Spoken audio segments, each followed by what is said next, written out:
are. I am so excited to share with you guys the amazing, lovely, gifted, talented, generous, fierce initiator, Elayne Doughty. It is really just, it's kind of a special thing when you get to share your teachers.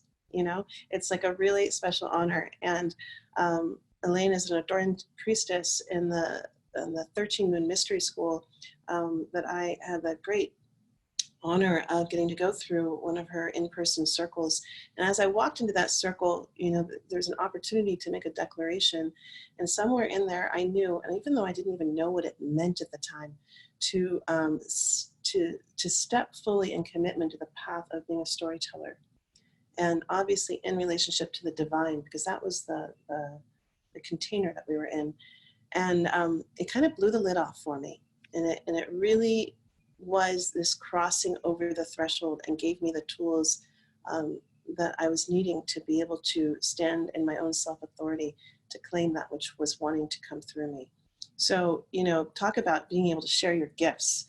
Sharing Elayne with you is really a gift that I get to share. I'm going to read a little bit about her bio. I'm sure some of you guys saw it, but just so you understand the context from where we're coming from. She is a scholar. She's an MA and MFT. I don't know exactly what those are. I think it's around therapy. God, I'm so sorry. I don't remember exactly what those are.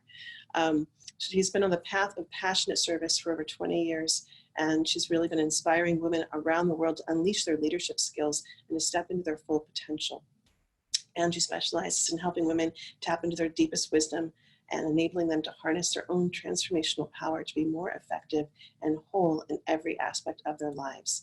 She's a psychotherapist, a spiritual activist, a best-selling author, a speaker, a soul midwife, an ordained priestess, and focalizer of the 13 Moon Mystery School. And she has her own extraordinary online temple and online school called the Priestess Presence Temple. And oh my gosh, I should stop talking now and just let's hear from her. Unmute. Can everyone hear me? Yes. Wow, it makes me giggle whenever one gets introduced, right? This thing that happens in the introduction where you like kind of hear who you are and you're like, oh, apparently that's who I am today. Good. So I'm honored to be here with you all, and as I'll take my glasses off until I have to read. It's a game that one has to play at this point in life. So I'm really here to share with you in this amazing offering that Leah has put together around this theme of sanctuary. And sanctuary, and just the feeling of that word. So I'm wanting to start by this place of sanctuary and what we're really, really going to be diving into today, which is this idea of temple, this archetypal idea of what it is to live from within your own inner temple, to live within your life from a place of grounded and activated and awakened sanctuary. So what I'm going to be offering to you today is a bit of a journey into connecting with this archetype of temple, of understanding what I mean when I'm talking about temple and how that translates not just to a space inside of us, but also into how we construct our world, how we create the reality around us. And so I'm going to be talking a little bit about archetypes of temples and where that comes from, and sharing some of my favorite teachers with you that I've learned from along the way, who are great treasures. And then we're going to go into more of a deeper inner journey in terms of activating and accessing our own temple within, which is really the seat of our soul. I'm getting feedback on the line, Leah. Is there someone who's unmuted still? I might want to mute everybody. Myself, yes, I'm sorry. Thank you. That's okay. We have to learn how to work with this technology. So this awakening of the inner temple within, which as we go along, I'm going to be describing and talking more into that. But I wanted to start with an offering from one of my favorite teachers who's no longer in this plane of existence, but many of you might know him, and his name is John O'Donoghue. And he is a Celtic philosopher. And when I first found John O'Donoghue, probably when I was in my 20s, I thought that I had met my soul mirror. In other words, when you have those experiences, when you meet somebody in their languaging, and it's as if they're speaking the soul language that you have in your heart. And every word that he spoke, I would go, oh, because it was connecting me into this inner place of sanctuary. There's a way in which he was able to language this. So I want to share with you an offering from him to begin with that will help set the tone. And so I invite you to listen to this through the ears of your heart. I invite you to begin to drop down out of the mind that's going, oh, what are we doing here? And how are we going to do this? And right? I'm going to ask you to drop down and listen with your heart. Listen with your organs, with your body, with your skin, to what he is transmitting to us. Because what I'm sharing with you is the heart of this inquiry. Okay. So this is what he says. True belonging comes from within. It strives for harmony between the outer forms of belonging and the inner music of the soul. We seem to have forgotten the true depth and spiritual nature of intimate belonging. Our minds are saturated and demented. We need to rediscover ascetical tranquility and come home to the temple of our senses. This would anchor our longing and help us feel the world from within. When we allow dislocation to control us, we become outsiders, exiled from the intimacy of true unity with ourselves, each other, and creation. Our bodies know that they belong. It is our minds that make our lives homeless. Guided by longing, belonging is the wisdom of rhythm. When we are in rhythm with our nature, things flow and balance naturally. Every fragment does not have to be relocated or reordered. Things cohere and fit according to their deeper impulse and instinct. And that is from a body of work by John O'Donoghue that's called Eternal Echoes. So, true belonging is about residing in the temple of your own being. It is a kind of intimacy. I love that invitation. It's an invitation to recognize each one of us is the center of the universe, right? It's an invitation to recognize and remember. To remember is to bring together that has been rent asunder back into wholeness. It is a remembering that within every single one of us, there is an access point to the divine. And that room, that palace, that hut, whatever it is that's within you, and we're going to discover what the language of your soul is, what the language of your temple is during our journey today. But whatever that is within you is unique to who you are. Every single one of us is a fractal of that wholeness. And we are all of us living temples of the divine. And in the spiritual traditions and really the religious traditions across the planet, the sanctifying of this vessel as the sacred was part of the whole journey of being in a religious community, right? The consecration of this physical vessel to be the purity of the divine was a lot to do with the rites and rituals of a lot of different religions. At the heart of spirituality is the inquiry of how do we cultivate this connection with the divine? How do we become impregnated? How do we become permeated by the divine in our everyday life? How do we marry this divine with our humanity? How do we awaken divine humans?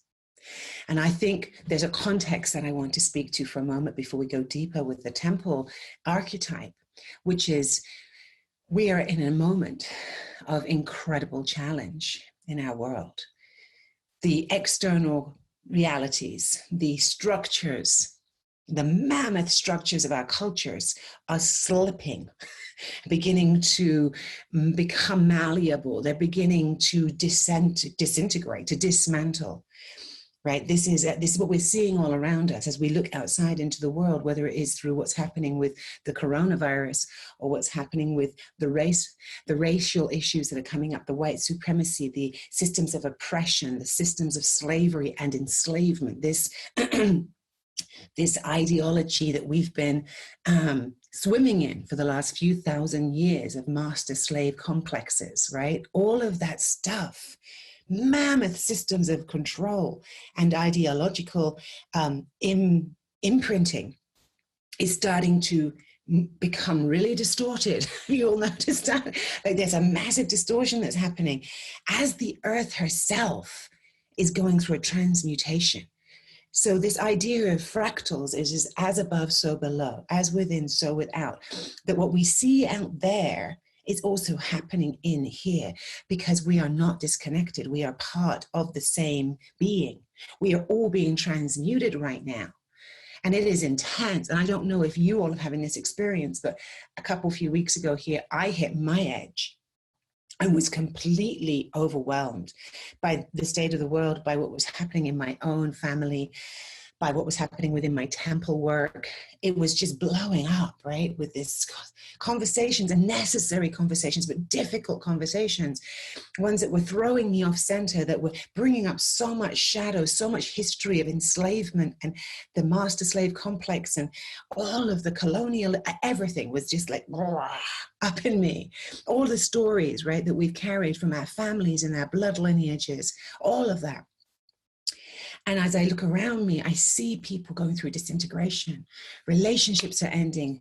Illnesses are coming up. People, whatever's unresolved is being pushed up the shadow through us.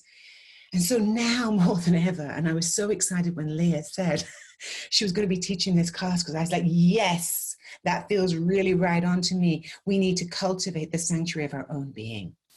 Because when everything outside of ourselves is falling apart, literally, where do we anchor? We have to anchor within. And for me, that anchoring within is about cultivating that inner sanctuary, or the place that I call temple. So what is a temple? That word, what is a temple? Temple is an archetypal energy that exists as an archetypal imprint, which means that it is symbolic as well as physical. It's not a physical place. Like we might go to a temple, right? You could come to my temple that I have a physical space of, but really it's an archetypal energy that speaks to an encoded set of wisdom. An archetype is an energy that is a collective, symbolic awakening of a knowing, of a knowledge, of a set of wisdom within us that says we have the capability to connect with the divine through cultivating inner sanctity, through cultivating that place where we can bring resonance and coherency into our own bodies whilst the rest of the world has gone freaking mad. And that's what I would say many of us have been working on for lifetimes, if you happen to believe in that whole idea of reincarnation, which I do, is that we've been cultivating this capacity to, as my teacher and founder of the 13 Moon Mystery School would say, Ariel Spilsbury, who I just spoke to last night, she would say, well, Kalila, how are you doing at staying on your surfboard? And your cosmic surfboard, how you doing with that? And I'm like, well, you know, some days I'm slip sliding around, and other days I feel really good. I feel like I got it down, right? Cultivating temple is about cultivating our capacity to have that plumb line that connects us to the divine and to the earth that we are living within. You know, when Einstein said that we are the center of the universe, he literally meant that each one of us is a centrifugal force, a toroidal field. And by toroidal field, you know a tube torus is that sacred geometry that literally has the empty space in the middle, and then there's a donut of energy. And it's how energy is created. Our planet is a tube torus. Each one of us is a tube torus with a central channel around which everything else constellates. Now, if our central channel, AKA our temple, is off, has a lot of static in it, is off base, then everything around us begins to oscillate in that, right? Temple is the place where we internally start to cohere. And coherency means that an order starts to come energetically. We start to order. It's the difference between, if you were to look at if you were to listen to sound, this is the greatest way. So cymatics is the study of how sound looks. So what they do is they put sand on a drum head, because that's a resonator, right? And then they play music through the drum head. And what that shows up is that when they play discordant, chaotic kinds of music that are designed to break structures apart, the sand becomes very chaotic. There is no patterning to it. It's just all over the place. And then they'll play something like, one of Bach's cello symphonies through it. And suddenly you'll get this beautiful sacred geometric. You'll get a star, you'll get a snowflake pattern that is ordered and coherent and has a sense of beauty to it. And beauty here means a pathway to the divine. Beauty is a sense of coherency. So I want you to all feel that for a moment, not as a word, but to feel when you in your life can feel that place, when you're residing in that sanctity within. What does it feel like? How do you know when you're in your center? And I want you just to feel that for a moment. And it's not a thought, right? It's a feeling. So for me, when I'm in my center, it's as if everything inside gets quiet, spacious. Like I have room to breathe. I start to feel like time is slowing down, or even becoming timeless. And Leah, you probably talk a lot about this in your storytelling, this timelessness that we go into. Because temple is an archetypal energy that is timeless. It's ancient. We have always been upon the quest as human beings to experience the altered realms of consciousness, right? In other words, we always have known our capacity to not just be in the third dimension of physicality, of matter, but to be able to travel inside. And the internal flight, the internal travel is to connect us into our greater than imagined mythic self, who is actually here, the archetypal being that's actually here. So when you imagine that every single one of you for a moment has your personality self, and that's who's here to some degree right now. I'm Elayne Kalila, and I'm the personality that's delivering the message. I'm the one that was given the job today to deliver the message, but my job is to actually connect into a deeper wisdom that is archetypal by nature. And temple is the place that we come to connect with our wisdom. In our temple is the place we come to learn and remember to bring back to wholeness the language of our soul, our mythic, poetic language. That is the place where we get to create anew. It is a very specific language, our soul language. And it lives within our temple in the realm of images and symbols and feelings and words and story and myth and poem and song and dance. It is that nexus point where we come into our ability to be creatrixes, right? Temple is the place that we come to receive the information that we are here, specifically each one of us, to bring into manifestation. And we all have very different jobs. And part of our work of cultivating the inner temple is to develop an acuity, a listening for that soul essence. So as I begin to speak these words, I feel my heart beginning to open. And I feel such a relief at coming home to the truth of that. You know, Leah will know this because these are all people that she connects with deeply in your work. But Michael Meade is one of my favorite beings in the planet to talk about soul. And he talks about soul in such a deep and powerful way, and has indeed written a whole book around this. And really what he says is that we and this is the same as John O'Donohue, they come from a very similar line, but it's this yearning and thirst. We have a thirst and a hunger for a connection to something deeper and richer. I always akin it to, like, you know, when we're hungry, when we're really hungry at the soul level, what are we seeking? We're yearning for an intimacy with ourselves. But we look outside to try to fulfill it, usually because we're not trained, as mystics are trained, to surf the inner worlds, to find that sanctuary, that fountain, that garden, whatever metaphor you're going to use, right, to describe that place within, that is the source of all life. That is where you get to touch the numinous, the divine, where you get to step out of time into your wisdom body that is so much greater than what your personality self can cognitize. So we're speaking here of the language of the poets and the mystics. You know, we're talking of Rumi and Hafiz and Sappho. We're talking of Mozart and Bach, right? We're talking of these incredible beings who were able to translate the divine through their body and to offer it. Now, this is the thing. We might think that we are not that. Aha!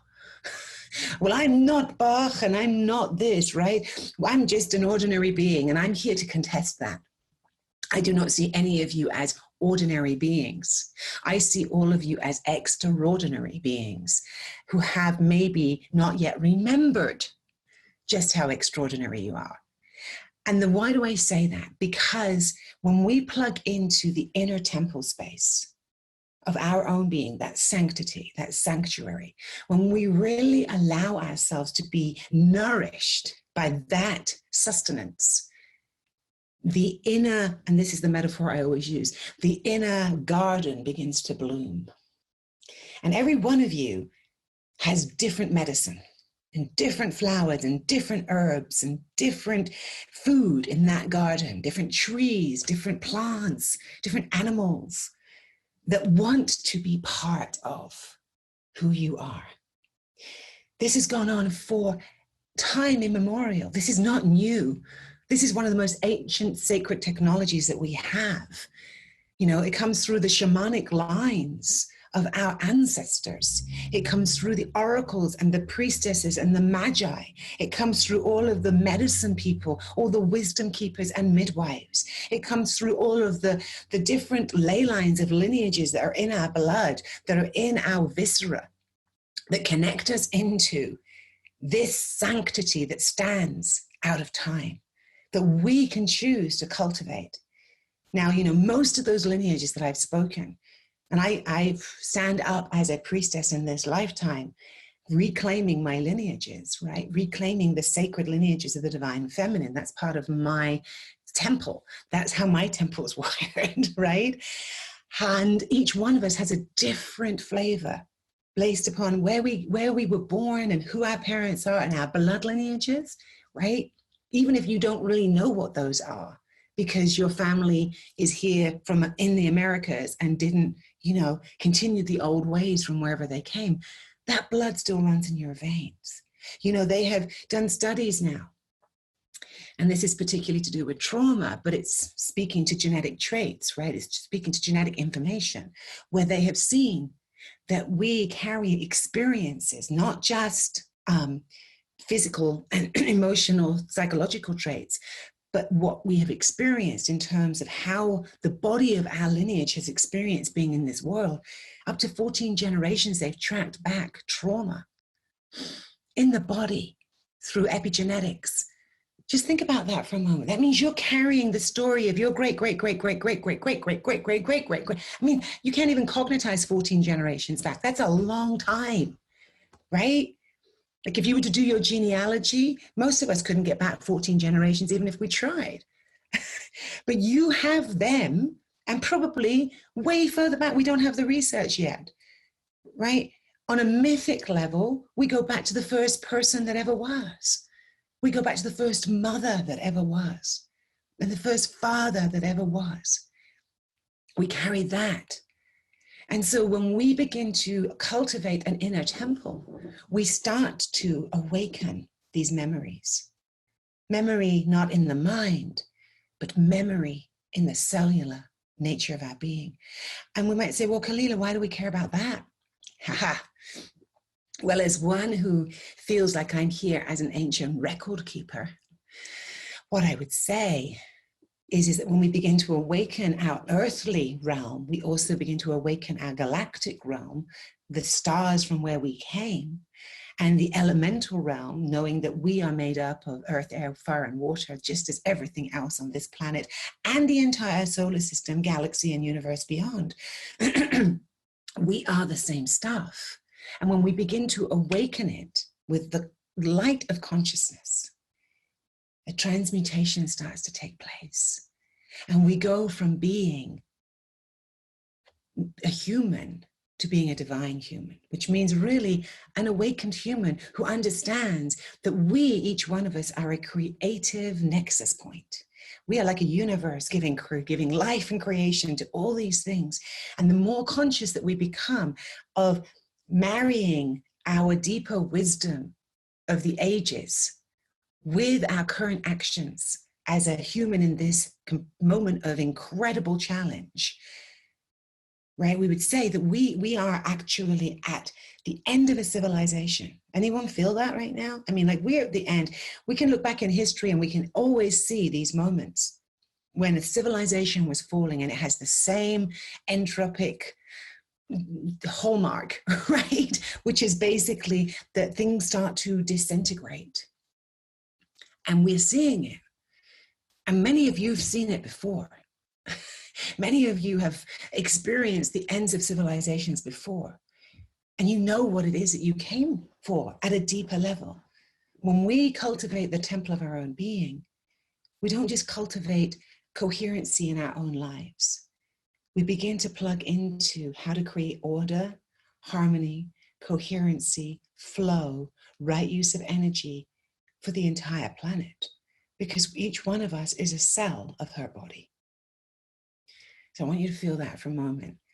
There is no separation. There is no, oh, I'm doing my work over here. And my work has nothing to do with Leah's work or with, your work. No, that's not it. When I cultivate my own temple, when I really pay attention to listening to the symbolic information that's coming through, and I have a way to work with that, to express it, to decode it, to bring it into action, then I start to contribute at a whole different level that's way beyond what my ego personality might actually feel like doing. So, I always joke and I always say, some of us get in touch with our inner temple and our inner archetypes. And then we go, oh, but I didn't want that job. I want to do the other job. Can I do the other job, please? I don't know about this job, right? Right. And you're like, I'd like to do her job or his job. Can I do that instead? That would be much more fun for me, and then your soul being inside says, yeah, no, not really. I always wanted to be a film actress. I was like, I'm going to go and be a film actress, and I'm going to get on the stage because I loved performing and theater and ritual and, all of this archetypal work. And mother went, yeah, no, you're not doing that. That's not your, that you will crash and burn on that path, lady. You're going to go over here, and you're meant to be doing this in the context of spirituality and healing, and you're part of this whole wave. And there's only one reason that you would be on this call today. That's because you are also part of this soul tribe, right? This soul grouping who are here to not even make a difference, It's not even that. You are here to create and imagine and live a new kind of world into existence as an old world is crashing around your ears and trying to distract you. Temple is the inner sanctuary where when the hurly-burly's done, when the battle's lost and won, to quote Shakespeare, we are able to remain intact in knowing who we are. You know, that's that great Hopi prophecy, and I'm going to butcher it because I can't remember how to say it exactly, but here we go. The paraphrase of it, excuse me, elders, is, you know, that basically we are in those times where we need to get into the river and the river is running fast and we can't hold on to the shore because the shore doesn't really exist anymore. And if you do, you're going to get yourself into trouble. So you need to just jump into the middle of the river and you've no idea where the river's going. Anyone here have any idea? Nope. But is the river going? The river is definitely going. And if we don't get in the river, we're going to struggle, right? So we're in the middle of the river and they say, and look around and see who's with you and high five them and celebrate and go, woohoo, we're here. We're on the raft. We're on the raft, you know, the cosmic surfboard. And the only way to stay, from my perspective, is to cultivate the inner sanctity, to be able to hold on to something within self that is connecting you to the center of the universe. Because we're in such a transmutational moment that anything outside of ourselves cannot be relied upon. Have you noticed that? It's shape-shifting in such a bizarre way right now that we're all going, what?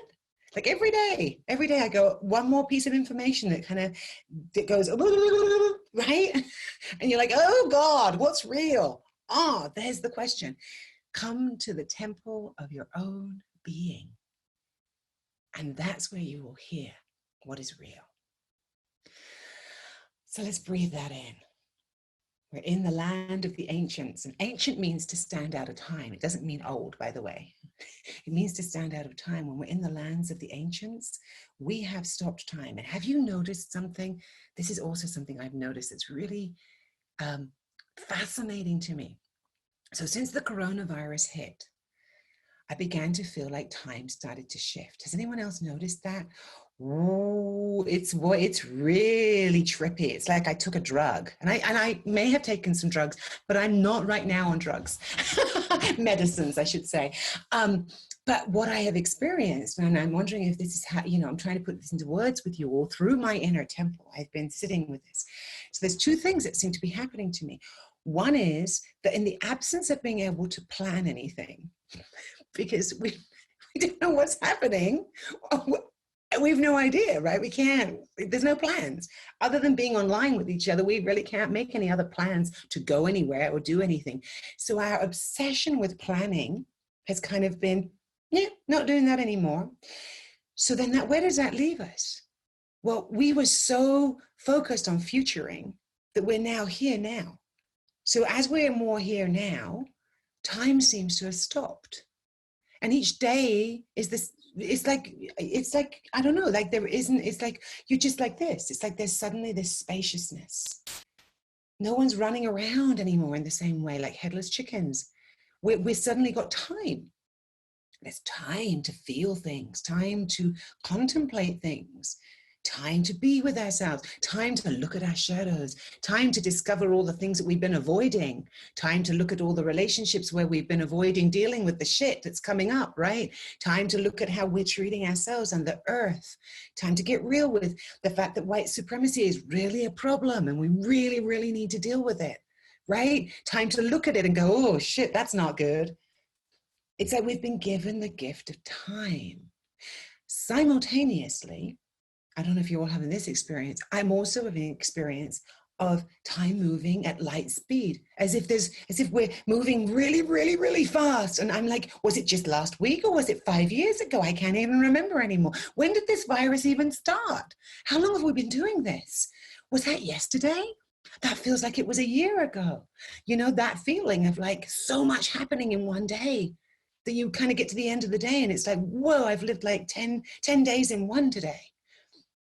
Because the world and our place in it is shifting so dramatically. So we're in this like whoop, whoop, whoop, whoop feeling. It's like reality silly putty, right? And so within that, how do we stay on our surfboards? How do we stay centered? We have to build sanctuary. And what I now want to do is invite you a little bit closer in now that we've really chatted about this some, and I've kind of given you the landscape. I'd love to invite us to come closer into the connection with your soul language, with your inner sanctuary. And you may already know what this place is, but I'm going to invite you to come with an open mind, I'm going to invite you to come with a curiosity and invite you to come with reverence and a little bit of trickster joker energy. Because this is what happens when we start to connect into the symbolic world. Let me just say this before we go there. Symbols are not there to be decoded. We can decode them. That's all well and good. You know how when we get a tarot card and then we go, well, let's read in the book what it says about this tarot card. And I'm always like, yeah, no, let's not do that first. Let's not go to someone else's interpretation of what this means, because that's kind of bypassing your own wisdom body. Let's actually look at the card and feel into what the message is for you. So what symbols are is they are open fluid systems, which means that they mean something different for everybody. So if I receive the symbol of, okay, let's play a game before we go to the inner temple, I'm getting a hit.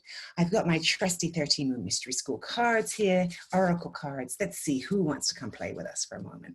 Let's just see what the energy is. And we're going to play a little game. Okay.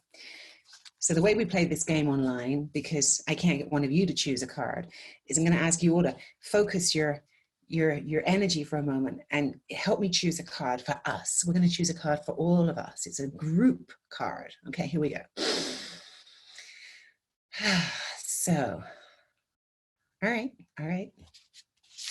Thank you for your, oh my goodness, I'm so excited. Okay, this is so connected to what we've been talking about. Of course, this is the energy we're sitting in.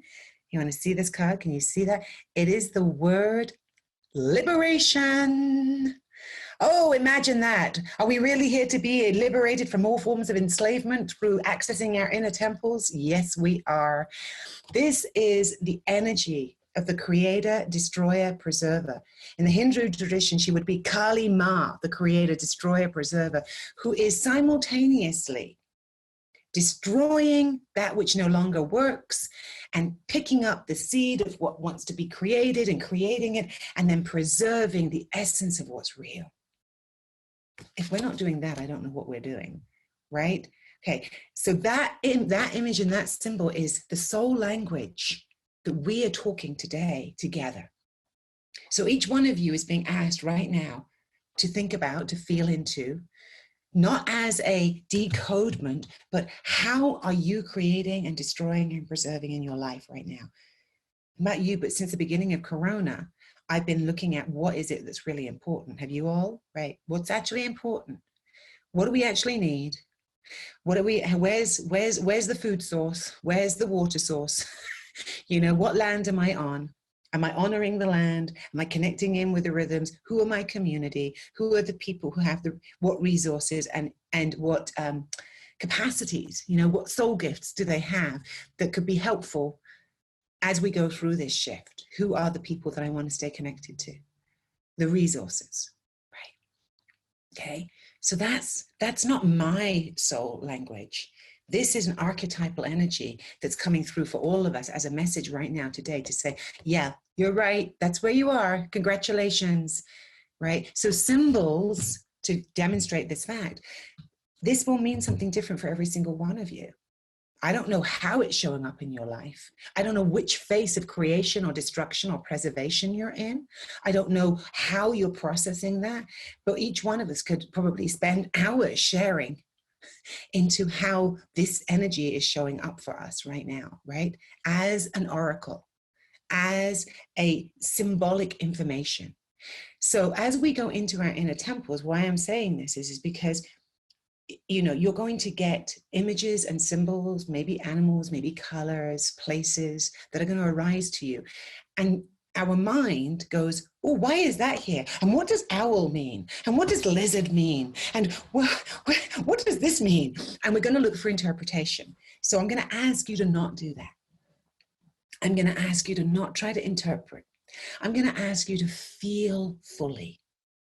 So when a symbol arises for you, I want you to, and this is very much in the realm of John O'Donoghue's work and my 13 Moon Mystery School work, training us in the mystic art of embodying the symbol, feeling it with all of our senses, the shape of it, the color of it, the feeling of it, because a symbol communicates in the integrity of its wholeness.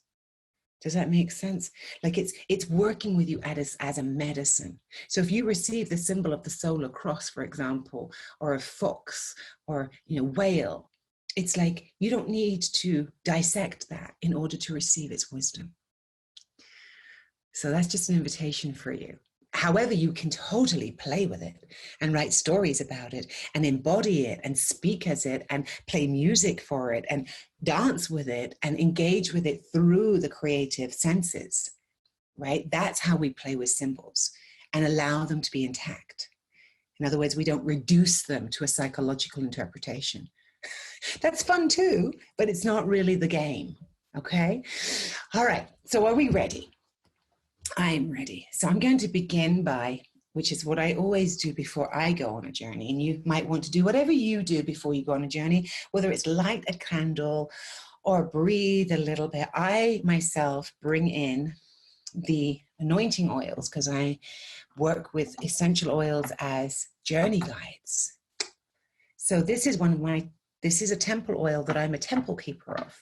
So for me, this is the oil that helps me to connect to my inner temple very clearly. It is called Rosa Mystica, and it was created by my beloved sister Diana Dubrow, and it's a mixture of a Bulgarian red rose and a Damascena pink rose and a rose otto, which is the white rose. And so I'm just going to allow myself to breathe that in because my temple, inner temple, is connected into the rose line. And this is one of my anchors. And you may already have some anchors for what your inner temple does for you.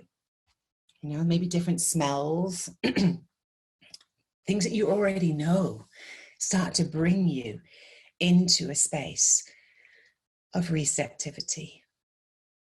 So we're going to breathe together.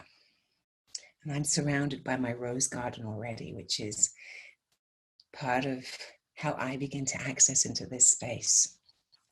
So I'm going to take off my glasses.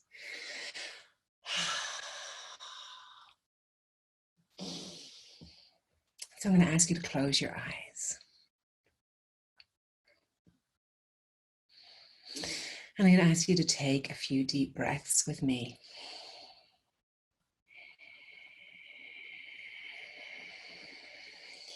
And you're going to let out some sound if you need to let out some sound as you come into this physical temple, this holy, sacred vessel that you are. I'm going to ask you to bring your breath, dropping it down through your body, all the way down to the roots, to your pelvic bowl. For us ladies, it's the womb space. For gentlemen who may be in this space, or male identified bodies in this space, it'll be your lower belly, your hara, connecting you down into your perineum and down into the root, your energetic root that drops down through the seat that you're sitting on, down through into the earth, and is pulled magnetically down into the very center of the earth star, the crystalline star at the center of our earth mother.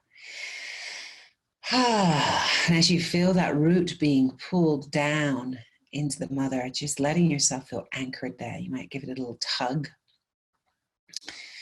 You're just going to begin to feel your body, your physical body, this heaviness of the body, letting it be here, pulled down by that gravitational magnetic pull.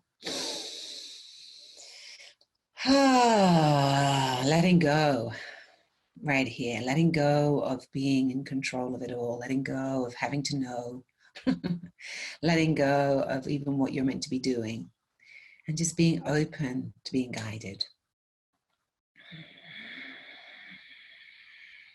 And so taking that deep belly breath, beginning to locate the lower spine. And then you're going to feel that connection between the root and with your breath. Feeling the energy, feeling the energy of your life force, your prana, your kundalini, your shakti, whatever you want to call that life force rising up through the central channel. In yogic terms, they call that the Sushumna. I see it like a central channel, like a glass or crystalline tube that runs all the way through the center of our being. And so you're just going to breathe that up, that energy up through that central channel, up through the lower back, up through the back of the heart, the back of the throat, the back of the third eye, into the crown. And you're going to feel that vertical axis pulling you taller, as if you're now like 6 inches or a foot or even 5 feet taller than your physical body. And you're just going to sort of feel that energetic being that you are, that's so much bigger than the physical form. You know, they speak about the electromagnetic field of the heart existing 10 feet around the body.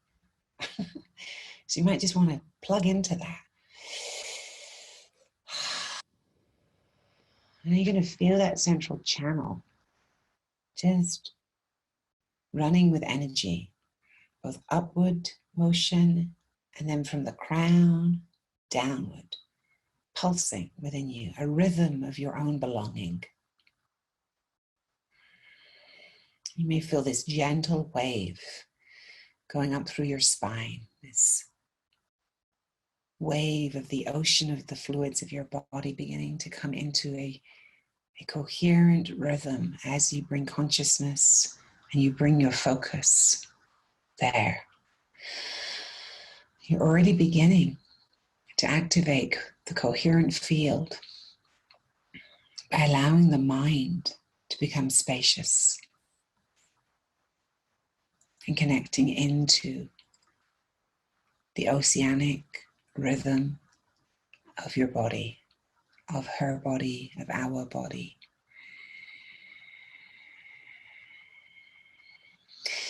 And so know that we are anchored between heaven and earth. We are channels of divine humanity.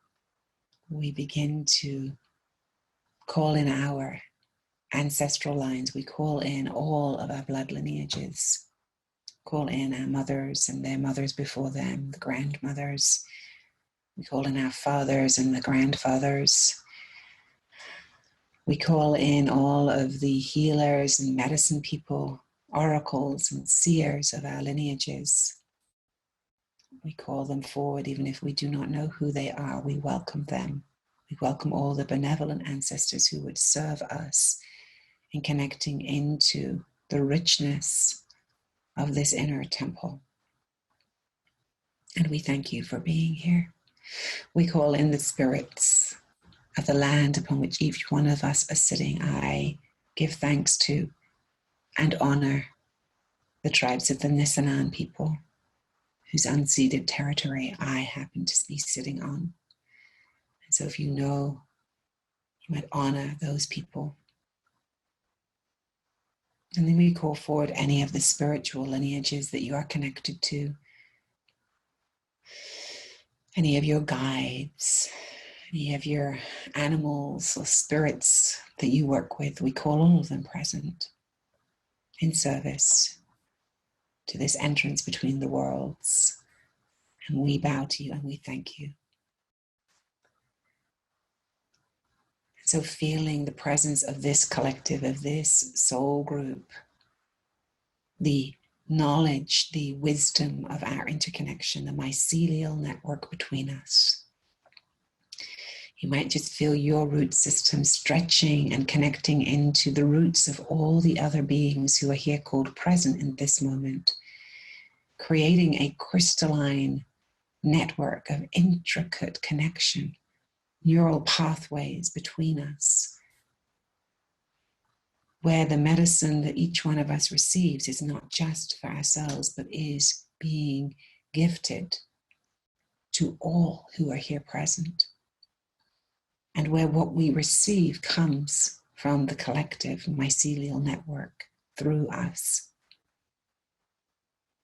as healing, as activation, as awakening, as embodied wisdom and knowing, as guidance, as challenge, as initiation, all of that we open to in this space. Blessed be Mother. Blessed be Father. Blessed be One. And so with this connection, I want you to feel your central channel. And if you see colors, you might see that there's a color being pulsated through that central channel. Or you might feel a color. Or you might sense a color. If you do, that's great. And if you don't worry. I want you to give yourself the utmost permission to receive how you receive through whichever inner senses, whether that is sight, whether it is through simple knowing, whether it is through images or sensations or words or smells. In the inner realms, however you receive information is perfect. So as I say, what you see before you, some of you may not see with the inner eye. Some of you may just receive information that is fine. This is not a test in being able to see with the inner visual sense. It's just opening up our channels of perception, and you all are very gifted in different channels of perception. So with that said, and your inner vision, inner sensing, inner knowing,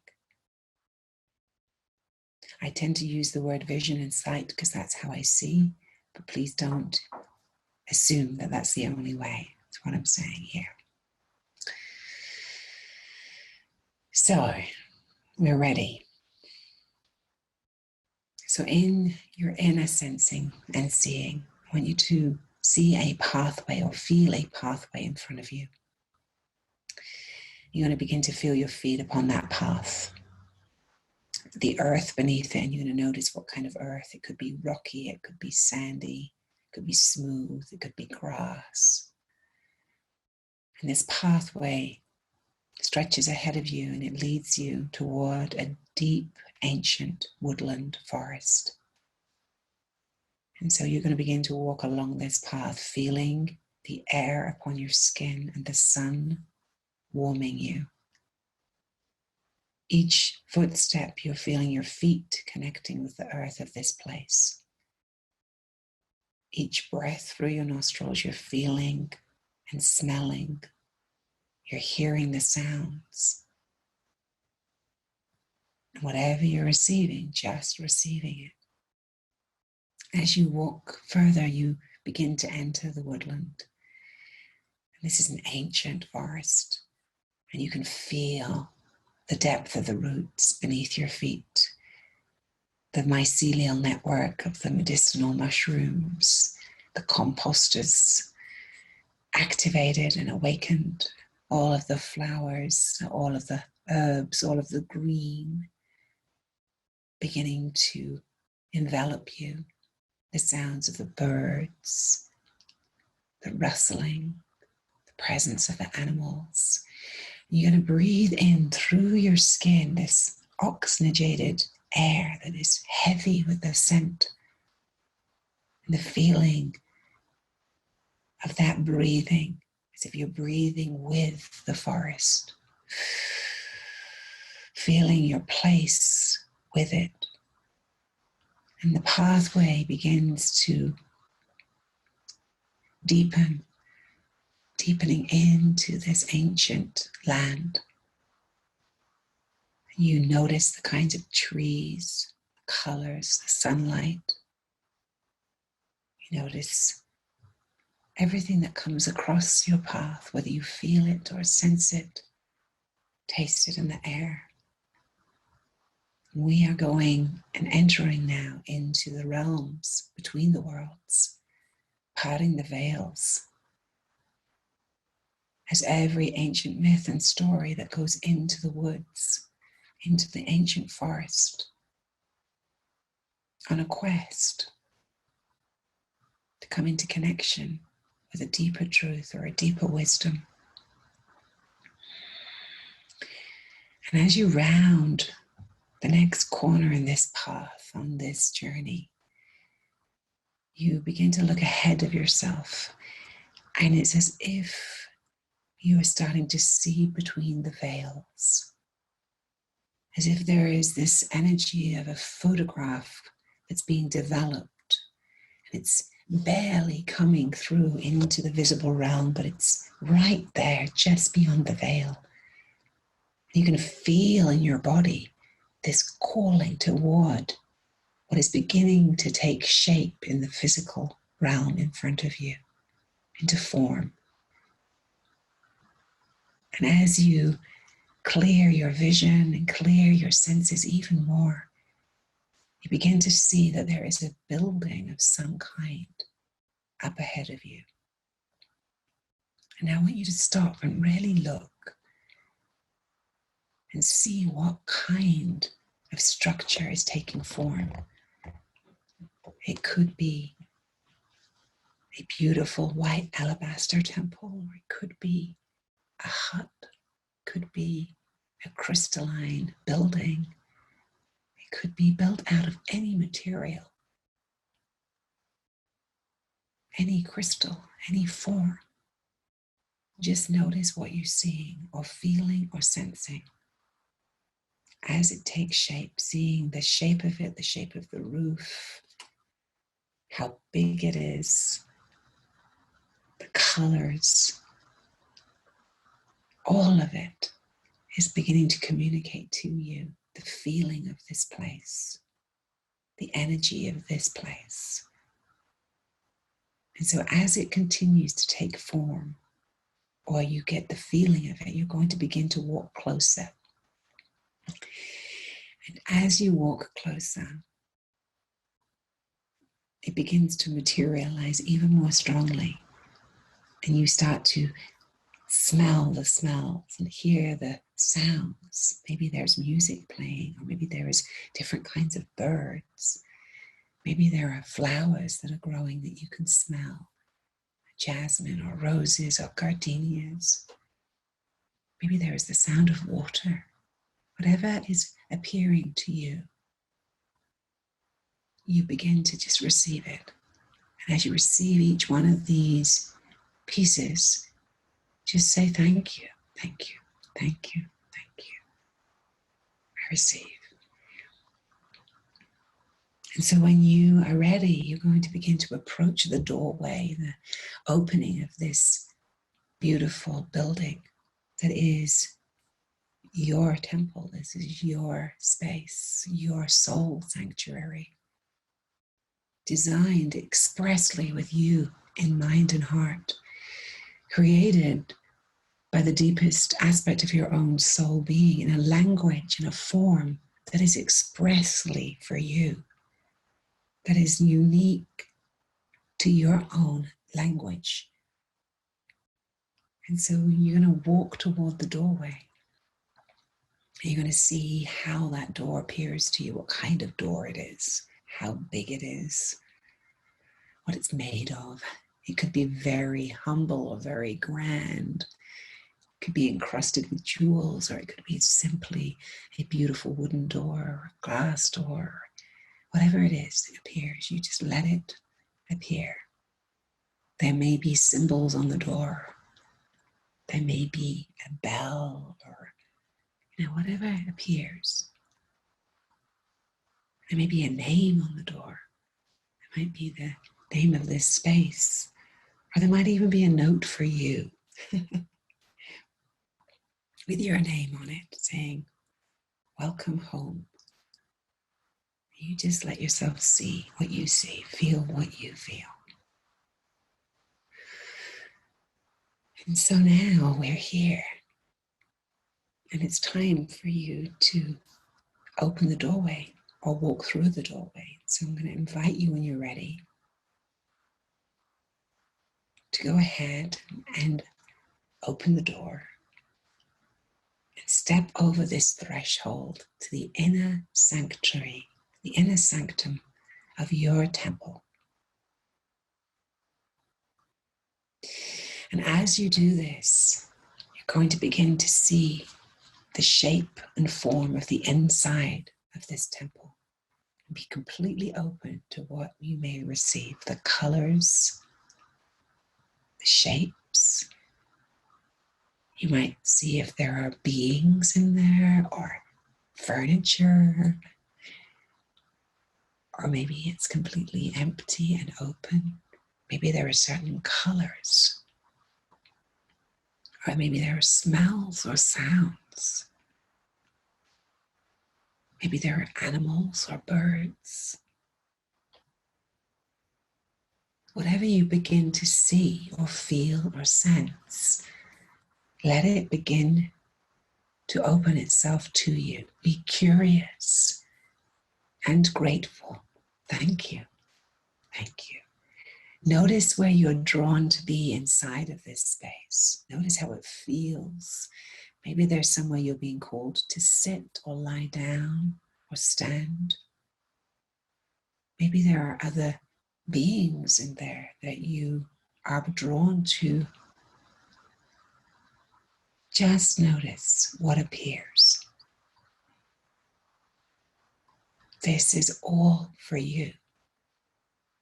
You are being gifted the sensations, the language of your soul, nourishing you. And so you might feel where you feel most nourished, where you feel most alive, where you are most curious and excited to be inside of this space, and go there. Maybe there's an altar, or maybe there's some sacred objects that you're seeing in front of you, that you're like, oh, these are long lost beloveds of mine. I knew I had left them somewhere. And as you look around this beautiful space, you're going to notice that there is some kind of box or container or trunk or chalice or tabernacle. It's some kind of container that you're being drawn to go towards. And you're going to sit for a moment and take this object in your hands, whatever it is. It could be a wooden box, or it could be a beautiful golden chalice. It could be anything that appears to you that contains something, though. It's been keeping something safe for a very long time. It's a sanctified space. It's the Holy of Holies in your inner temple. It's the place that you have left something that is very precious to you on a soul level. And you've left it in this very specific container so that it could be held in the Holy of Holies at the center of your own inner temple. And so there is this invitation in this moment to remember something. And so very gently and in your own time, you can hold this box or container in your hands and receive it through your senses, through your eyes. And if you feel called, you could also go ahead and choose to look inside, open the lid, or look deep inside. And you're going to see something deep inside this container. And whatever you see, whatever you receive, is perfectly, beautifully ideal. So it could be just a word or an image, or it could be another object or a sacred tool. It could be a sacred geometry. It could be a talisman of some kind. But whatever it is that's in this Holy of Holies, you are being regifted this in this moment. Your ancient future self has left this specifically as medicine for you at this time, at this very challenging crossroads that we're standing at. And this is a unique kind of medicine that you are being called to activate, to gift both to yourself, but also to your beloveds, to your community. And so whatever that is, take it in your hands, or let it appear before you, or let it encompass you, or maybe you're going to put it on because it's an item of clothing, or maybe it's a piece of jewelry, or maybe it's a sacred scabbard and sword, whatever it is. Let yourself truly receive it in its entirety. And you don't have to know what it means in this moment. Just perceive it and place it with you, somewhere on your body, somewhere with you.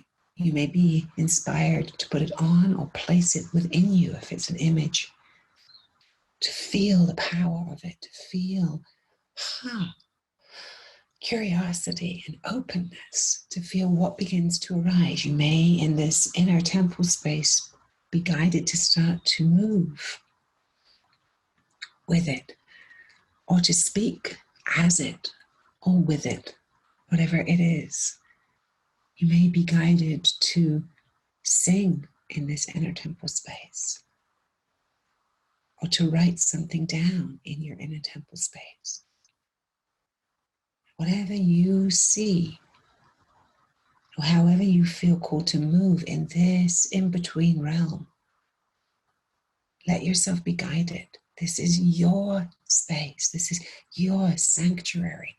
This is the place that your soul essence being has designed expressly for you.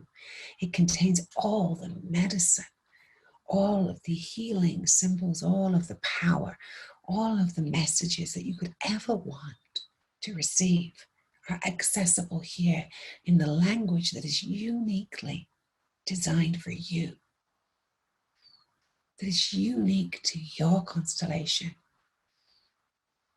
And you get to absorb this through every cell of your being imprinted with the awakening and the knowing of this place that is the Holy of Holies, is the place of belonging. It's the most intimate space.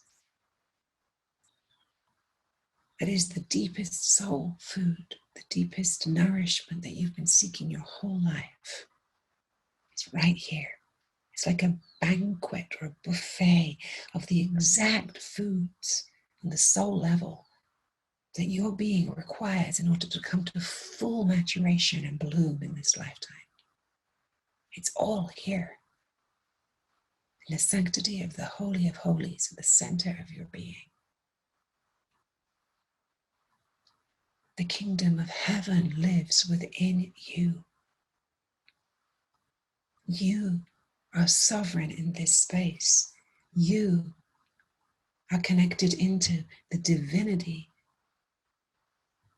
and the humanity, the nexus point in this temple. And so this place is a great gift. It is the Holy Grail. It is that which we have been seeking for lifetimes. Every temple throughout the world, every church, every synagogue has a Holy of Holies. We have the Holy of Holies right here within us. And so I want you to just take that in. Let yourself be held in this knowing that not only are you never alone, but that everything that you could ever dream of exists in this place, that you get to be nourished and held and loved and activated and challenged and initiated by what you absorb and come to know as gnosis within you in this place. Gnosis meaning that the guru, the teacher, the wisdom lives within you.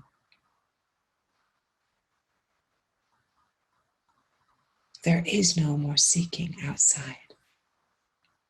For outside is the Tower of Babylon falling. Outside is the apocalypse, the unveiling and unmasking. And each one of us is called here now to anchor heaven on earth, to anchor the Holy of Holies, to anchor the sanctity of every being on this planet as noble, sovereign beings. And we are here now to activate that wisdom that each one of us carries throughout time immemorial, to be of service to the unfolding story of the new earth that we are here to dream and speak and dance and sing into being.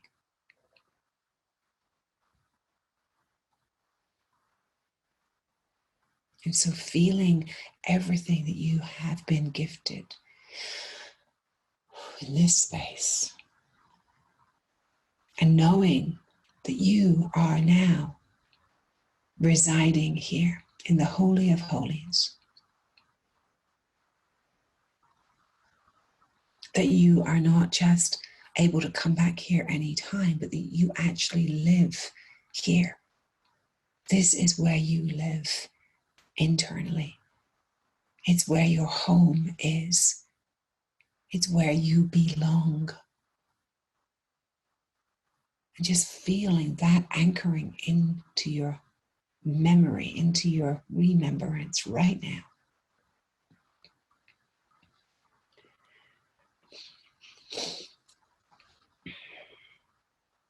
And so there isn't really an invitation to leave this space, because this is the seat of the soul. This is where we reside. So I would like you to anchor in your body where you feel this place. It could be the heart, it could be your root, it could be your belly, it could be your third eye. Wherever you feel this energy residing within you, I want you to feel it in your physical human body. Where does the doorway to this temple live, beloved ones? Just feel it. And I want you to place a hand wherever you feel it, to consecrate that place, to acknowledge that place, to anchor it as a place where you can access in a split second, in a nanosecond, this connection.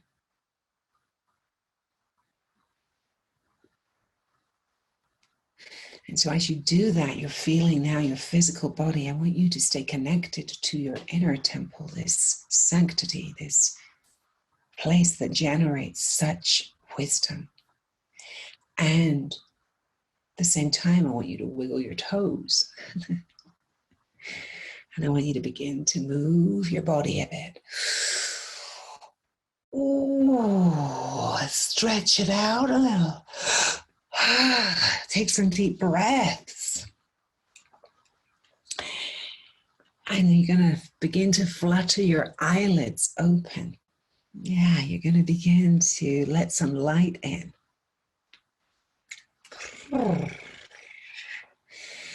Yeah.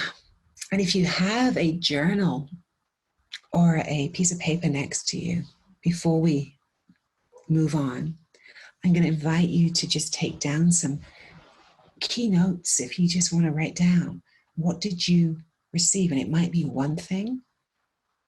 It might be a message that you received that you need to remember, right?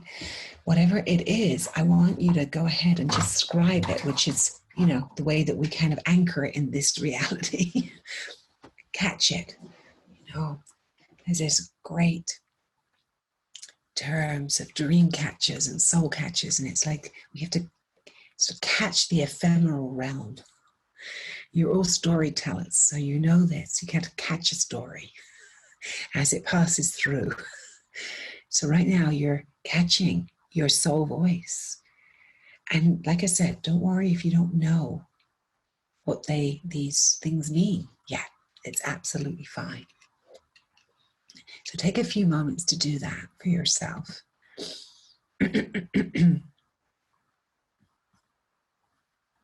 Just take a breath for a moment.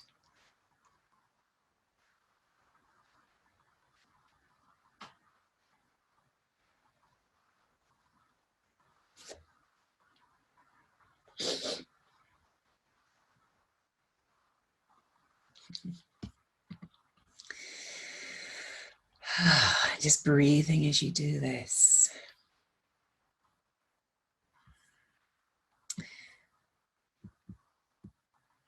Yeah, beautiful.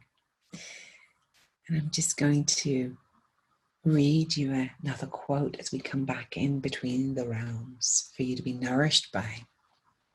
And then we'll do some sharing here. And this is from Michael Meade. I managed to find it. And it says, because of the presence of an inner soul, each person is by nature a unique being. Each is capable of awakening to a sense of meaning and purpose in life, and therefore each can in some way affect the condition of the world. The notion of a unique soul or inner genius places imagination and a potential for renewal at the very center of each life, making each person a potential contributor to the ongoing creation of the world. The idea of contributing to the healing and renewal of the world is essential to avoid the feeling of powerlessness and helplessness in the face of radical changes and worldwide upheaval. Change is the essence of life. But as people face great changes and an unknown future, they tend to become fearful. As fear spreads, most try to cling to something familiar and try to control things in order to reduce the terror of being overwhelmed. Yet the overwhelming lesson of history on the both collective and individual levels is that closing down and holding tight to the familiar things doesn't work. Amid such massive disorientation, one of the few ways to find sense and meaning is to find the inner order, the shape and style of one's own soul. No matter what threats and disasters occur at the surface of life, the underlying soul remains an endless resource and vital source of change and renewal. So if you ever wondered why cultivating that inner sanctuary and that inner temple and the language of your soul is so crucial, and some would say is actually the healing of the world that we really need, then this is one step on the way to that. Yeah. This shared history that so many of us have of being murdered or tortured or killed for our ways, for our gifts, is a major portal of healing that we're still working with on this planet, because it has been such a genocide, right, in the history, particularly for women, but also for anybody who was holding magic. And we're living at a time where we're actually remembering the magic of who we are. What's happening. It's reactivating. And so thank you for that medicine for all of us, that our inner temples hold that remembrance of our magic, which really is our ability to create, right? That is, yeah. So these places that we're accessing right now hold so much richness that is to be lived. It's an embodied experience. In other words, these live within us. And every moment you are that tree, you are that diamond light, you are that coming in and out of formness. Everything is an aspect of your soul being, of your language. And that's what I want to imprint with you all is that you are image makers, myth makers, metaphor makers. That's part of what we do as humans. It's an amazing capacity of creativity. And it comes from us literally accessing into this inner sanctuary, the Holy of Holies, where we hold that medicine. And to allow ourselves to bring that through into the world is the art. however we do it, and I'll speak into it a little bit more, like how I ground some of this in my own life. But thank you, sense, because that's the thing, is when we access into these holy of holies, there really is medicine for us there that is deeply needed, and we are uniquely designed to receive it. We have receptor sites for symbolic information that is embodied, not a concept. In other words, it's taken in as a medicine of itself, and it begins to work with us. So thank you for that awareness. For any of us, like within a journey like this, is to really feel like the images or symbols or words have energy to them. Do you know what I mean? That ping us, that really go, ooh, that's the one I want to explore more or be with more. Because there's so much that gets received, you know, and oftentimes when I do these kinds of journeys, which now what happens for me is, you know, we've anchored this inner temple within us, so we reside in it at all times. The question is whether or not we have the channel of communication open. But for me, it's like I consult with that aspect of my being all day long. I'm like receiving symbols and images, and I'm just going, okay, which one of those ones am I now following? And that's where, you know, working with oracle card decks or working with other kinds of symbology is really helpful, because what it does is it tunes me into that knowing, right, that place of where I'm, you know, where my language is coming from, and I'm like, ooh, receiving that, and then beginning to embody it and play with it in this realm. So that's my invitation for you all, is to look and see, okay, which one of the symbols and images really stand out, and just start to follow the line with that.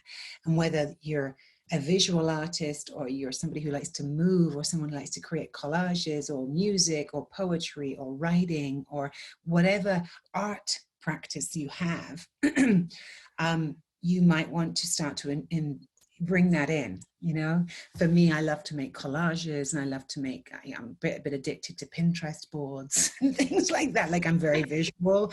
So for me, it's like I'll start to go and collect things that look like what I saw. You know what I mean? That's my way in. But others will do it with sound, do it with all these different senses to begin to embody it in this realm.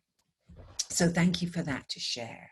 And that's the piece that we always have to remember, is that we are the living medicine of that. The living temple is us. The more we cohere with our channel of genius and brilliance, the more that we embody the medicine of who we are in the world as storytellers and myth makers and transformational change agents and mystics and poets and artists, and those who are here to usher in a new world. And so I just want to bow to all of that. It's so beautiful. Okay, so thank you for the richness of those shares. I am I'm sitting in all of this. So perhaps what I can do in this moment, as we have just a few moments left, is to make some bridges for you all as to how I now continue to work with this inner temple work. Okay, so now that you've connected with this space and you've named it as such, it is available to you at all times. That's the piece that you can really rely on. It's available to you. Let me just close. There we go. I'm going to close that out a little bit because I'm getting a little too much light on me, if that's even possible. There we go. So I'm going to invite you to do a number of things here. These are options for you to continue working with. Okay. One of the options that I do, I just mentioned it to you out loud. If you're a visual person, then I go to Pinterest and I start to create a Pinterest board based upon what I'm receiving. I've got hundreds of Pinterest boards at this point, but I have one that's called Inner Temple. And whenever I journey to my inner temple, I collect images. I come back with like, oh, I saw an opalescent, orb of light. So I'll just search opalescent orbs of light and I'll collect images that really speak to what I saw. I will start to work with it in that way. Then I start to bring it into my home. So you might want to dedicate one part of your home to being a physical representation of your inner temple. So what I mean by that is you might want to create either one room, it could be a room that you decide is your sanctuary room, and you start to bring in some of the symbols, some of the images, some of the feelings of what you're receiving in a temple, and begin to live with them. So whether that is through imagery, through sound, through smells, you know, I started off by anointing myself, and you're going to be hearing, I forgot that Diana's coming in to teach you all, I think next, which is a great, great gift. She's one of my teachers. So she's a great gift. But, you know, working with anointing oils for me is a very powerful part of embodying my inner temple, because this is one of the tools that I use in order to cultivate that place. Music is another huge one. I create Spotify lists that are based upon the places that I have visited in my inner temple that are my temple music, right? And so what I do during the day is oftentimes when I'm moving around my space, I'll put on one of my playlists that is connected into my inner temple to be able to cultivate that connection.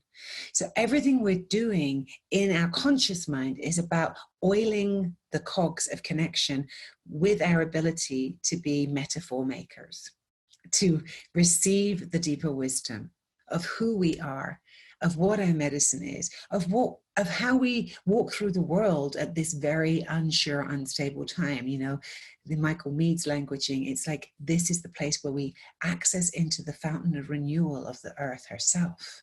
Is through visiting this place. When I'm feeling cranky, when I'm feeling overwhelmed, you know, for me, yes, meditation and emptying out is one way to go. But when I'm really needing to access into, okay, how do I work with what's happening for me? I'm going to go to this inner temple space and receive whatever imagery, whatever words I need, and begin to work with that on the mythic poetic level. There's a story here that I want to share with you, and this is a paraphrase of a story that was from Marianne Woodman's experience, and you probably, many of you will know who she was. She was an amazing writer and Jungian analyst, and she wrote a lot of different stories and offerings into the world, and she shares a story whereby she was talking about a very debilitating physical disorder that she had, and that the doctors were having a really hard time treating or diagnosing, and it was debilitating her ability to be able to function. And it was like a form of tinnitus where she couldn't hear anymore, but it wasn't according to the doctors along the usual lines. So they were having a really hard time interfacing with it, and she was in such a state of disarray with this physical disorder, this physical manifestation of being literally deafened in discordant sound. And it was driving her mad. I mean, literally driving her mad. And she was at the point where she wanted to end her life. She was like, I can't live like this. And if there is no solution for this, I can't be in this body anymore. So it was very, very serious. And the story goes that she came down into her kitchen, and she was in the middle of an experience with this, and she was brought to her knees in the kitchen. And as she was brought to her knees, she received the image of a cherry blossom tree. And she knew well enough to know that symbols are things, that they're not just flights of fancy. And so she allowed herself to be enveloped by that cherry tree, to smell its blossoms, to fully receive it into her body as medicine, not knowing or understanding why this was appearing to her. But she fully had a mystical encounter with this image in her kitchen while this awful experience was going on. And as she allowed herself to merge into this symbolic realm, as she allowed herself to fully receive that medicine, the sound began to dissipate. And she started to cry, and she was in floods of tears of gratitude that somehow this experience, this very mystical experience, was happening. And she ended up on her kitchen floor in this pool of tears and receiving and listening to that medicine. And she never had that experience again. She never had to deal with that particular symptom. And she said, you know, she could make up all kinds of stories about what happened there. But being a Jungian analyst, what she said was it was the direct interface with the medicine without any interpretation. It was the willingness to fully encounter that and receive it at a cellular level that shifted something in her being. And so there wasn't an interpretation of, well, what does cherry tree mean? There was an emerging with and a becoming one with the cherry tree. And we know from all of the fields of study now, like psychoneuroimmunology and all these different studies, that symbols themselves are healing, right? The language of the symbolic realm is in of itself healing. I was trained and worked for many, many years as a drama therapist. So a drama therapist is like a psychotherapist, but using the theater and ritual and symbol and ceremony as a form of healing. The original form of theater as therapeutics from the Greeks, where they would gather together and do what they called therapeusis, these experiences where they would bring everybody into a theater that was a symbolic realm where we could transmute and heal the ills of not just the individual, but the society. Okay, so if we are here, all of us as myth makers, storytellers, priestesses, seers, oracles, we are here to not just activate our own inner temple, but to activate the temple of the earth, the temple of our home, the temple of our businesses, the temple of our relationships, the temple of our body, right? To be embodying this rich soul language that holds healing beyond our ability to cognitize it. That just by being, we know that from color, right? We don't have to understand color spectrum in order to be in the presence of color that heals, right? It has different frequencies to it that heals us. Smells have different frequencies. Music. This is the realm of the expressive arts, therapies that have gotten kind of put into a psychological realm, which really are the arts of the mystics and the seers and the oracles and the priestesses and the magi and the priests and the, you know, all of us, this archetypal field. We who are drawn to this field, we who have capacity within this field. So when I'm talking about awakening inner temple, I'm really talking about becoming a force of coherency on the planet, that when you move into a space, you can create sacred space where we listen to the wisdom that's coming through and we actually interface with it. So when Fox comes across my vision, it's not just Fox coming across my vision. I have a relationship to the medicine of the fox coming into my vision. Yesterday, big hair appeared in the garden. And, you know, they have those huge ears, right, that are like almost the size of their body. Like it's so, you're like, oh, well, what's the message there? The hair says, listen, right? And it's so ridiculous on some level because we're like, well, that's just so silly. But then there was this whole other place where it's like, no, listen. What are you being called to listen to, right? That's a symbolic relationship where I become the hair for a moment. I feel what it is to have those big ass ears. And I let myself feel that, not as an idea, but as a felt experience. That's where the shamanic part of our work comes in, the direct embodiment. So play is what I'm really saying with these symbols that you receive. Allow them to inform you, whether you build altars or bring visuals into your home, or you take a bath with a certain scent that you received, or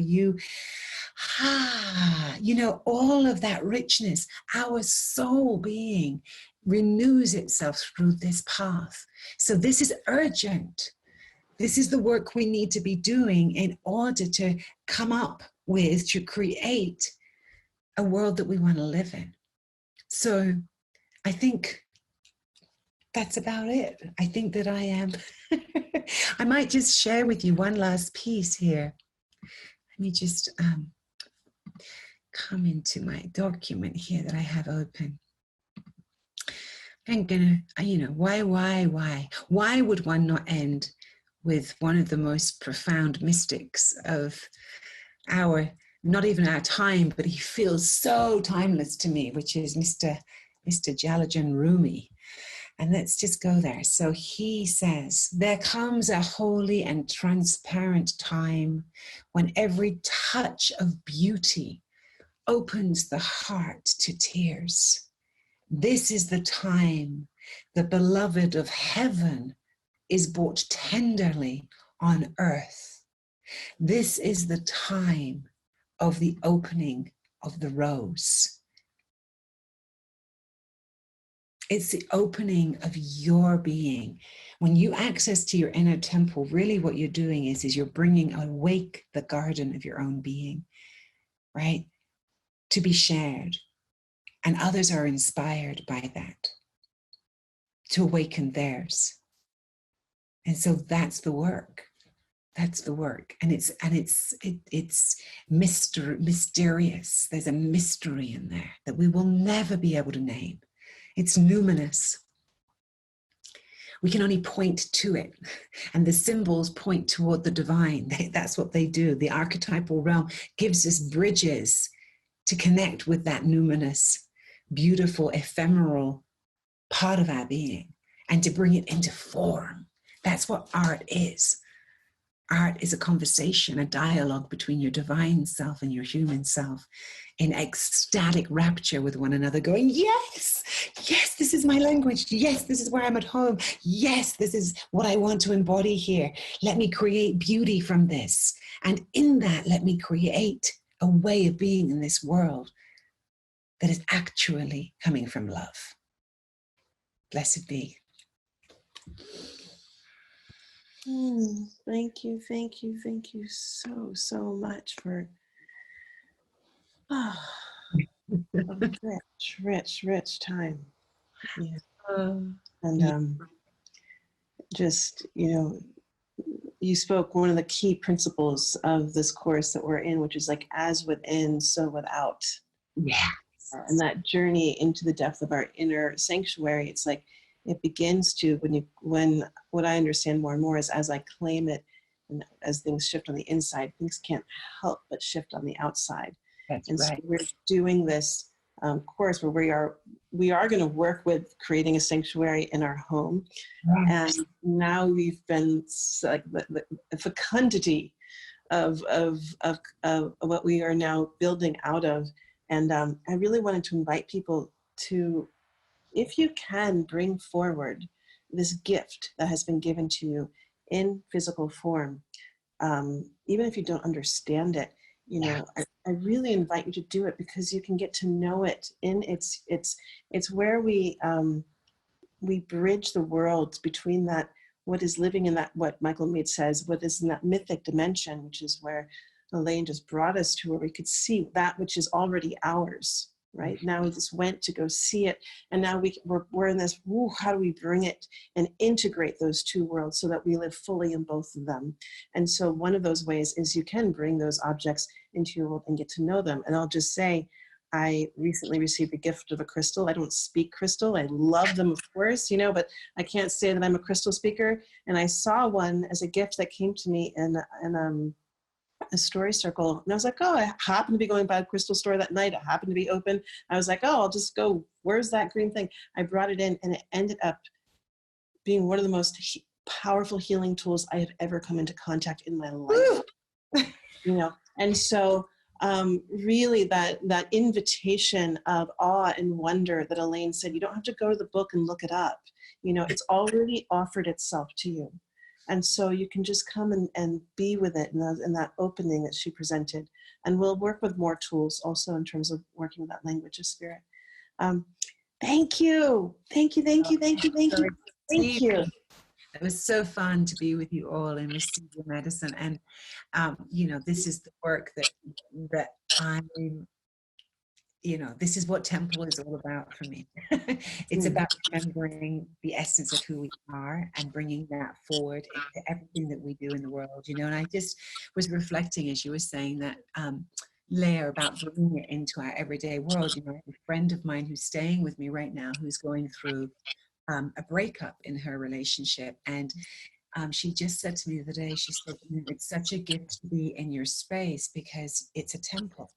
And you've spent all this time and energy anchoring these different energies that are to do with you and your partner into this space. And I feel so held by all of the things that you've done on the physical, but also on the energetic. And that's the thing that Leah is going to be bringing, really, is going to be bringing that into the rest of this course as you keep going through it with her, this program around sanctuary, is that obviously when we start to work with this, we start to create spaces that are resonating and amplifying way beyond what we think is possible. We start to work with the devas and the land and the water and all the elementals, all the ancestors and all of the stuff. We start to make room for it, to honor it, to be in dialogue with it, to actually acknowledge it as real. And that's where the magic lies, because we've been taught that that's not real, but we all know that it's real and it's speaking to us all the time. And so I'm just excited to see where you all go with this. And honored to have been here. And thank you. And I'll be quiet now because I could wax lyrical all day long about this stuff. So I okay, so the oracle cards I used are these ones, and they are the 13 Moon Mystery School oracle cards. So they're part of the mystery school that Leah trained in and that I'm a focalizer within. Very powerful archetypal cards to work with. The oil is Diana DeBro. You're going to be meeting her. So she'll be talking all about the realm of oracling and seership and oils, and who knows what she'll be talking about. She's so fantastic. And if you want to learn more or get a hold of me, you can come to priestesspresence.com. That's the website, Priestess Presence on Facebook. And you can always tag me directly, Elayne Doughty, if you have a question for me or you want to know more about the temple that we work in together. So, yay. Yay, I can't recommend that enough. I just have to say, it's just been, as you've just gotten to feel her medicine. I don't have to say anything more. And also the space that she holds in Facebook is phenomenal. And what a brave and courageous space it is in this time. And yes, please go forth. We'll include the link to your website in our follow-up replay of this email. And I'm also just seeing a couple of requests for the quotes. So I don't know if you can share those with us. Yes, and I'll just send you an email with those quotes, and you can share them with people. Yeah. Perfect. And where you can get the oracle cards, and yeah, I'll send you a little email with like a care package for you all, so that you can stay connected to what we were working with here, who all these favorite mystics are that I was sharing with you today. So my soul tribe. And what I will say is I listened to John O'Donohue speaking on Audible while I was creating my sanctuary that inspired this course. So he would have been the first one to show up then. Yeah, I can't say enough about him. And for Diana, just in terms of us in sanctuary, normally, as some of you know, we would do an anchoring process, but I want to respect that we are over our time. But so I want to invite you into just on your own afterwards, taking a moment just to settle in and really anchor in what are you taking away from this. And if there's a commitment that you want to make to yourself about how you want to walk this forward in the physical form, then write it down and bring it to our Facebook page so that we can hold you in that. And Diana, so our next class, we start our official launch of our class is next Tuesday. So I look forward to seeing you. You're going to receive some emails that are going to invite you into doing some things. And one of those is going to be making a declaration for what you're committing this work to. And then next week, we do have Diana, and she is a sent priestess and is holding some of this ancient knowledge of anointing. And as we spoke to, the metaphor, that story is a sanctuary. And that we are the keepers of that sanctuary, that temple. And so how do we prepare ourselves as doing such? And so I know that there's a link somewhere in something to get a link to her oils if you want to work with her oils specifically to prepare for that class. And I'll get it out to you right away. You don't have to work with her oils. I will say that her oils are now the only oils I personally will work with because of the care and consideration and quality of which the oils that she works, and just the process in which she creates them. It's just, it's something else. It's just something else. Highly recommended. And, you know, what she's teaching, I think, is universal. So, you know, you don't have to have her oils to do the class, you know, but I would definitely just reminding everyone to make sure that you do have that material with you for our next class with her. Beautiful. Oh my gosh. I guess now we take us all off mute and we get to like wish each other farewell and adieu. So, Permission to